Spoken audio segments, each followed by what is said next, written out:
We've all seen this trending on the internet, at a friend's house, or you may even have it in your house right now. But what you don't know is you can actually make it yourself at home.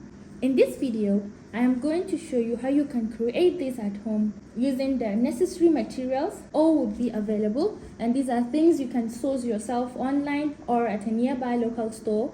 The point is just for you to know their names and how to use them. Stay tuned.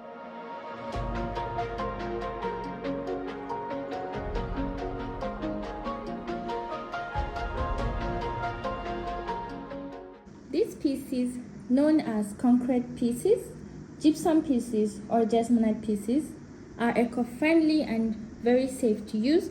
Before I go into making this video and showing you how you can make these pieces yourself, I would like to state the uses of them. You can use it in your business as a photography props or keep it in your house. If you are planning to start making this as your business, you can also make and sell them. They're very easy to make and affordable. I have a lot of these vases and I'm going to show you how you can go about all of them in all my upcoming videos. But to start with, I feel these are very popular stuffs you've seen probably on TikTok, Instagram, or Facebook. So we are going to go with these ones first. This is a tray. It's widely known as the rib bowl. You can use it as a jewelry storage. You can use it as your centerpiece, let's say in your living room. This looks cozy. You can also use this as your business props if you're into jewelry business. You can also use them for storing your candles. I will be teaching you how to make candles also in my next videos. Now I'm going to keep these ones aside since we would be making a new one. To make these decor pieces, you can either use gypsum or jasmonite powder, but I'm going to be using gypsum powder because it's the most available one, and I think it's best to be used the one that is available everywhere. When I say available, I mean worldwide. And gypsum is very easy to use, especially if you find the good gypsum powder. The gypsum varies based on the texture. You need to find the softest texture, literally like a baby powder. This is also soft close to it. You know what works for you. You also need to make sure it's white. That is how you can be able to tell the quality of the gypsum powder. All you need for the gypsum powder is water. That is where they differs. For jasmonite, you need jasmonite and also an activator. It's a liquid you add to harden the paste. But with gypsum, all you need is water to harden the paste. So the next thing we'll be doing is to show you how you can measure and start pouring. What are these? These are called molds. They are made with silicone, and when you mix your paste, you pour it inside here and you allow them to cure. When they harden, you unmold and you get this beautiful piece over here. So I will be starting with the first tray. Here's my bottle of water, and I also need a container where I can mix it. I'm going to be using this measuring cup. Another thing I need is the whisker for whisking. You can use a spoon, but I feel whiskers are more efficient and they tend to smoothen all the lumps. You want your paste to be very smooth. And last but not the least is the measuring scale. The use of measuring scale is for you to be able to determine the amount of powder you need for a particular mold. It will give you the idea of how much you're going to price it, right? If you are producing in large quantities, let's say 10 vases, it will be difficult to measure each vase, right? So you can just fill this up and start pouring. Now I already know the grams needed to make this pear-shaped tray, which is 700 grams of gypsum powder. It's actually 680, but I like to approximate it to 700 grams, and this will give me the idea of how much I'm going to sell it, right? The gypsum comes in 1 kilograms, that is 1000 grams. And if this is taking almost 1000 grams, which is the bag you're going to buy, then you would know that the price should be at least same or more than the bag itself. That's just an idea. It's your choice actually to price them, but this is very essential. That's what I do, and that's how I know how much I'm going to price my items. That is if you're going to do this as a business, but if you're doing it for your home or just for fun, you don't need to know that. I'll place my measuring cup and make this 0. Then I'll measure 700 grams of my gypsum powder. That is the amount of powder that is required to make the pear-shaped tree. So I'm going to leave it at 670, let's say. That's okay. Now all I need to do is just to add water. Some people measure the amount of water needed also to get the exact needed texture and paste, but I don't normally measure my water. But if you want to measure the water, you can just add this, and when you get the consistency you want, you would know the amount of water needed to make this tree. All I do is I add my water and I will gently mix it until I get the consistency I want. Everyone has their own consistency. I'm going to share with you the one I used to achieve mine. You're not going to make it too thick, and also don't make it too watery, something like this. And you're just going to mix to make sure everything is smooth. You don't want to have any lumps or bubbles. The water is a bit small, so I have added a bit. I'm just gonna bring it here so you can see properly. This is what we have. This is the best consistency. This is what works for me, and I'm just gonna pour it now. Now you have to be very quick because it gets thick easily and to just start curing, so you have to pour it fast. There was still remaining lump, so I had to stop and whisk it for a while, but now it's all good. And you need to be tapping it like this to avoid bubbles.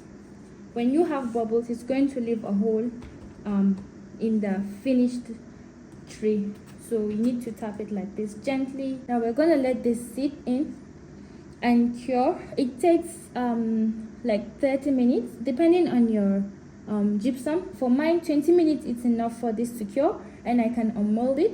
But it's best, I normally advise people to leave the trays for at least 30 minutes to 40 minutes, then for vases 1 hour, just to be sure, because I know the pain of trying to unmold and having it snap instead of seeing the finished version. So we're going to let this sit for 30 minutes and I'll be back to unmold it before I pour the next one.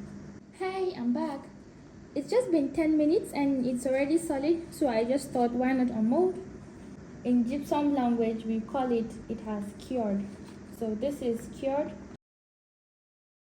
Now it's undergoing a reaction, hence the heat coming out,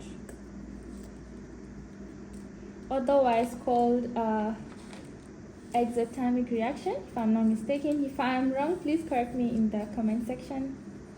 And here is a beautiful tray. Now you'd spot something different. When you look at this one, you'd notice that this one is brighter. The reason is when you unmold the pieces, they're normally less bright, but as it stays, it gets whiter and a bit lighter. Like if you come the next day, it's going to be a bit lighter. That is just it, but it's beautiful and no bubbles. So now I'm going to pour for the other ones all at the same time. The issue I had before with my other tray that was having a bit of lump was because the measuring cup was initially dry and I added the powder, so the powder had to stick to the bottom of the cup. But now I'm going to add water first, and the reason why I did that was to have the measurement. I was supposed to measure in a different container and poured in my measuring cup with water inside. Sorry for that, I was just being lazy. So now I'm going to add water first, but since we don't know the amount of water needed and we don't want it to be very watery, you just add a little bit of water first, then you add your powder. If you make it too watery, the end product is going to be not strong enough, and also there's a high possibility of having bubbles, hence the holes in the finished product, and we don't want to have that. Can you see the consistency? I'll be pouring in this one first. I'm going to tap on it to remove all the bubbles. Now for this tray, this amount is too small, so what I'm going to do is I'm going to pour. Instead of leaving it in the container, I'm just going to pour it in my mold and quickly top it off. Now I'm going to add my water quickly, then my powder. One thing about this is whether you're making it as a business or just doing it for fun, it's very therapeutic. The adrenaline that comes with trying to meet up and pour them before it starts curing, and also seeing the finished product, there's this joy that comes with it, and I love it.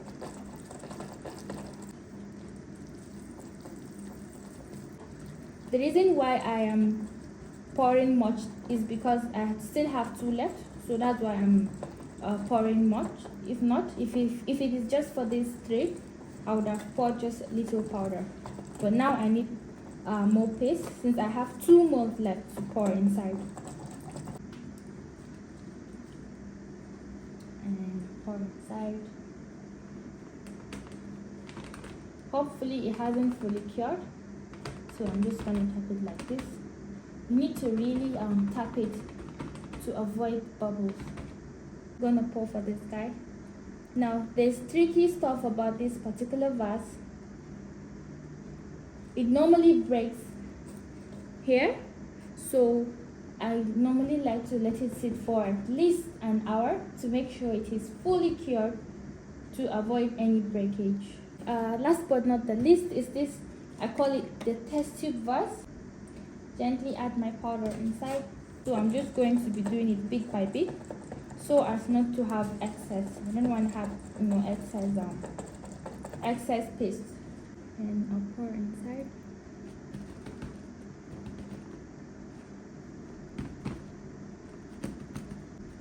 You have to be gentle not to spoil the place. I have to make sure I'm free of any kind of bubbles. That's the use of the tapping. So this is what I was trying to avoid, to have excess. Normally I would have a spare tray or vase to fill it up, but since I'm just shooting this video for you guys, I don't have excess vase close to me. I will be back in the next 1.5 hours. Bye. Hello, now I'm back and it's been an hour now, and we're going to unmold. We're good here. It's all good. The bubble tray doesn't need much trouble unmolding. It's perfect also. I'm just gonna perfect this with my thumb onto this vase, the test tube vase. Especially these vases that are picked and trays, they're not difficult to unmold.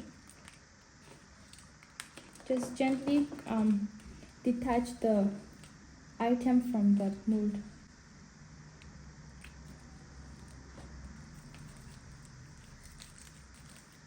Ribbed vase, I call it ribbed vase, and we're going to unmold it now.